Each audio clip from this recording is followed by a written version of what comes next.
रामराम मंडळी. तर आजची सकाळची सुरुवात अशी थोडीशी उशिरा झाली होती. 7:30, 8, 8:30 मे बी झाले असतील. माझ्या घड्याळाकडे लक्ष नव्हतं. पण सूर्य जसा तापला होता तसं त्याप्रमाणे असं मला वाटतं की हे बहुतेक थोडंसं उशिरा झालेलं होतं आज. तर ह्या सगळ्या सकाळच्या गोष्टी, सकाळची थोडी कामं आटपली, झाडून, रांगोळी सगळं हे सगळं करून आणि मिहीरला खाऊ करण्याची वेळ आली होती. त्याला भूक लागली होती. त्यामुळं मिहीरसाठी काय करायचं हा रोजचा खूप मोठा प्रश्न असतो. हेल्दी असलं पाहिजे, प्रोटीन असलं पाहिजे, सगळ्या गोष्टी होममेड असलं पाहिजे मेन तर मी त्याच्यासाठी आज करत होते धिरडं. आणि तेव्हा आता थोडंसं तिखट खायला लागलं त्यामुळे थोडंसं तिखट, धणे जिऱ्याची पूड वगैरे असं सगळं घालून तयार केलं. त्यानंतर आमच्यासाठी रवा डोसा करायचा होता. पण त्याआधी इतका पसारा सगळा झाला होता कट्ट्यावरती. ते सगळं आटपून घेतलं, क्लिअर करून घेतलं. आणि काल दिलेलं वाण होतं, अधिक वाण. कुणासाठी? तर माझ्या सासू सासऱ्यांसाठी. कुणी दिलं होतं? तर माझ्या सासूबाईंच्या मामी मामांनी दिलं होतं. तर किती छान गोष्टी आहेत ना. आता सासूबाई आणि सासऱ्यांच्या लग्नाला झाली 36 ते 40 वर्ष दरम्यान झाली असणार आहेत. पण अजूनसुद्धा त्या प्रत्येक मामी त्यांच्या म्हणजे आईंच्या मामी अजूनसुद्धा देतात वाण प्रत्येक अधिक महिन्यात.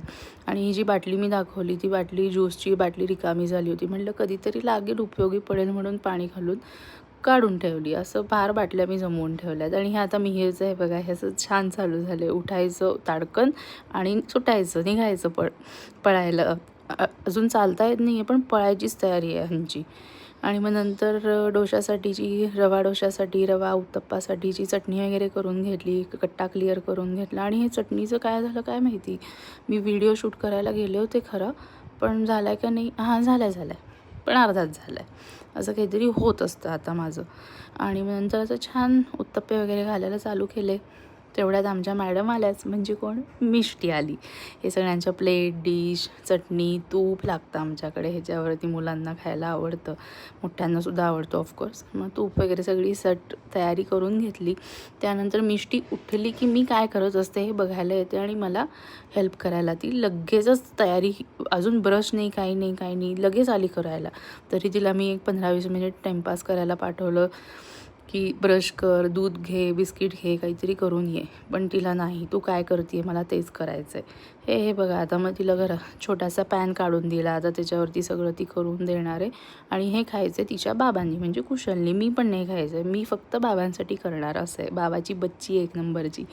आणि मग नंतर त्याचाच डोसा पण झाला, उत्तप्पा पण झाला एकाच बॅटरचा, जसं नेहमीच मी करत असते. तर हे असं होती सकाळ. थोडी घाईची असती, थोडीशी रिलॅक्स असती.